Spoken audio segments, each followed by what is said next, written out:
ഏകീകൃത കുർബാനക്കാര്യത്തിൽ മാർപ്പാപ്പയും വത്തിക്കാനും യാതൊരു വിട്ടുവീഴ്ചയും ചെയ്യില്ലെന്ന ബോധ്യമായതോടെ എറണാകുളത്തെ വിശ്വാസികളെ ഒപ്പം നിർത്താൻ പുതിയ കുതന്ത്രങ്ങളുമായി വിമതർ രംഗത്ത്.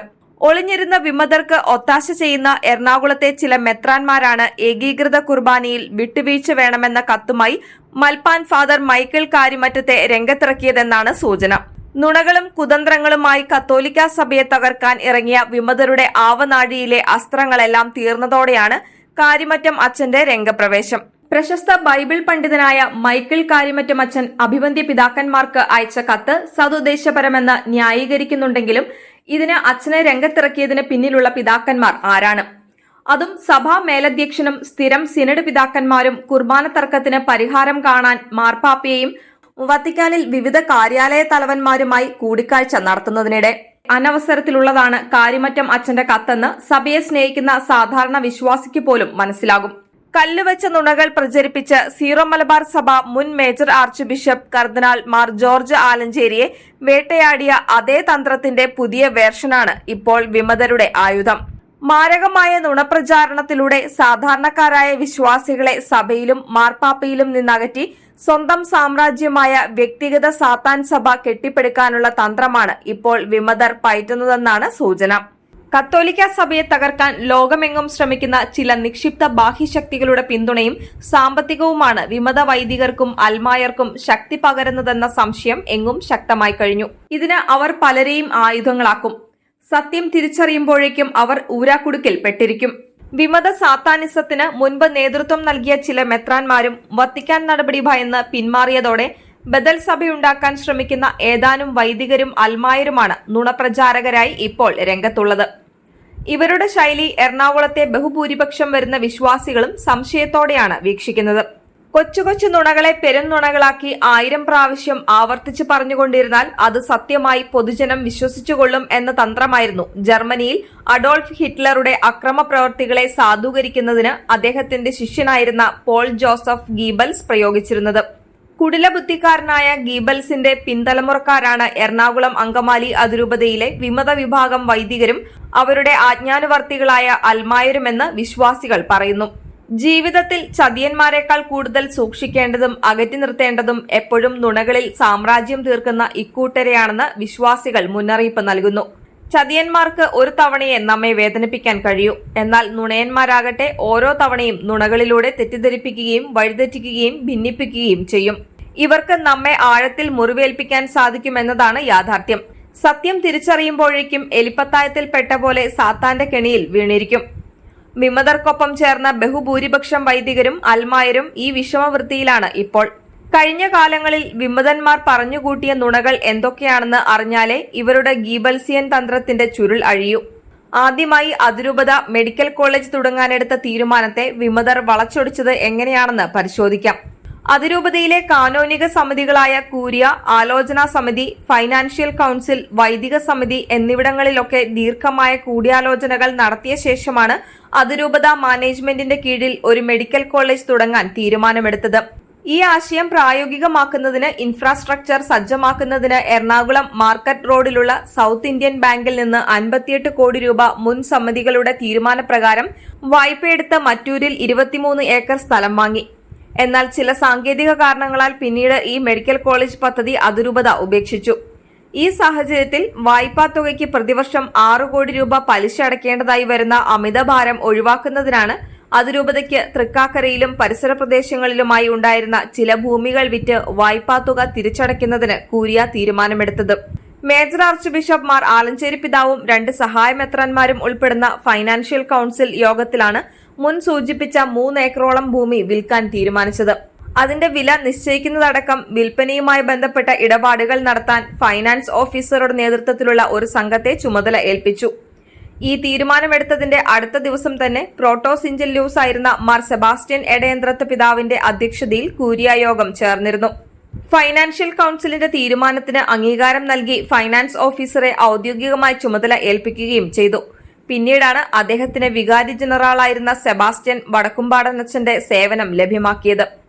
ഭൂമി വിൽപ്പനയിൽ അതിരൂപതയ്ക്ക് 27 കോടി രൂപയായിരുന്നു ഇടനിലക്കാരനിൽ നിന്ന് ലഭിക്കേണ്ടിയിരുന്നത്.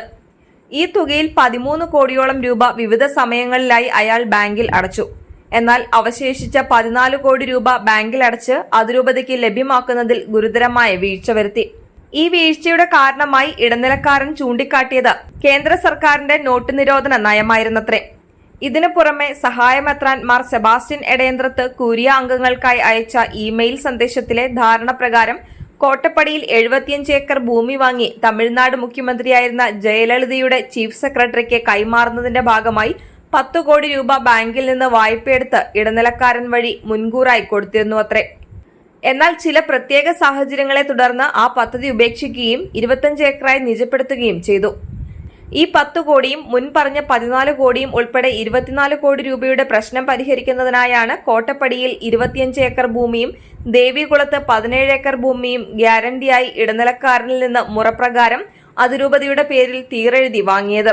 മേൽപ്പറഞ്ഞ 42 ഏക്കർ ഭൂമി വിറ്റാൽ 40 കോടിയോളം രൂപ ലഭിക്കുമെന്ന് ഉറപ്പായിരിക്കെ വിമത വൈദികർ അതിനെ നഖശിഖാന്തം എതിർത്തതുകൊണ്ടാണ് വിൽപ്പന നടക്കാതെ പോയത്. ഈ വസ്തുതകളെല്ലാം പഠിച്ചതിന്റെ വെളിച്ചത്തിലാണ് വത്തിക്കാനിലെ സുപ്രീം കോടതിയായ അപ്പസ്തോലിക് സിഗ്നത്തൂര വിമത വൈദികരുടെ പരാതിക്ക് അന്തിമ തീർപ്പ് കൽപ്പിച്ച് ഉത്തരവിറക്കിയത്. പ്രസ്തുത ഉത്തരവിൻ പ്രകാരം അതിരൂപതയ്ക്ക് കിട്ടേണ്ട 24 കോടി രൂപ കോട്ടപ്പടിയിലെയും ദേവികുളത്തെയും ഭൂമി വിറ്റാണ് നികത്തേണ്ടതെന്നും വിൽക്കാത്ത പക്ഷം അതിരൂപതയുടെ ആസ്തിയായി ആ വസ്തുവിനെ പരിഗണിക്കണമെന്നും അല്ലാതെ ആലഞ്ചേരി പിതാവിൽ നിന്ന് വ്യക്തിപരമായി ഈടാക്കേണ്ടതല്ലെന്നുമാണ് വ്യക്തമാക്കിയിരുന്നത്. സത്യം ഇതായിരുന്നിട്ടും വിമതന്മാർ അന്നത്തെ അപ്പസ്തോലിക് അഡ്മിനിസ്ട്രേറ്ററായിരുന്ന മാർ ജേക്കബ് മനത്തോടത്തിനെ വരുതിയിൽ നിർത്തി. ഭൂമി വിൽപ്പിക്കാതെ ആലഞ്ചേരി പിതാവിനെ എക്കാലവും ഒറ്റപ്പെടുത്തിയും കുറ്റക്കാരനാക്കിയും പ്രതിക്കൂട്ടിലാക്കി സ്ഥാനഭ്രഷ്ടനാക്കുക എന്ന ഗൂഢതന്ത്രമായിരുന്നു വിമതരുടെ ലക്ഷ്യം. യഥാർത്ഥത്തിൽ ആലഞ്ചേരി പിതാവ് എറണാകുളം അതിരൂപതയുടെ തലവൻ എന്ന നിലയിലാണ് തന്റെ ഉത്തരവാദിത്തങ്ങൾ നിർവഹിച്ച് പോന്നത്. അല്ലാതെ സ്വന്തം ഭൂമി എന്ന മട്ടിൽ വ്യക്തിപരമായി ഭൂമി കച്ചവടം നടത്തിയിരുന്നില്ല. ഭൂമി കച്ചവടത്തിൽ എല്ലാ കാനോനിക സമിതികൾക്കും കൂട്ടുത്തരവാദിത്തം ഉള്ളതാണ്. ഇതെല്ലാം മറച്ചുവെച്ചാണ് വിമതർ തന്ത്രപൂർവ്വം എല്ലാ വീഴ്ചകളും ആലഞ്ചേരി പിതാവിന്റെ ചുമലിൽ കെട്ടിവെച്ചത്. വസ്തുതകളെല്ലാം സുതാര്യമായിരിക്കെ ആലഞ്ചേരി പിതാവ് ഭൂമി വിറ്റ വകയിൽ കോടിക്കണക്കിന് രൂപ അപഹരിച്ചു കൊണ്ടുപോയി എന്ന നുണക്കഥ ദുഷ്ടലാക്കോടെയുള്ളതാണെന്ന് ആർക്കും മനസ്സിലാകും.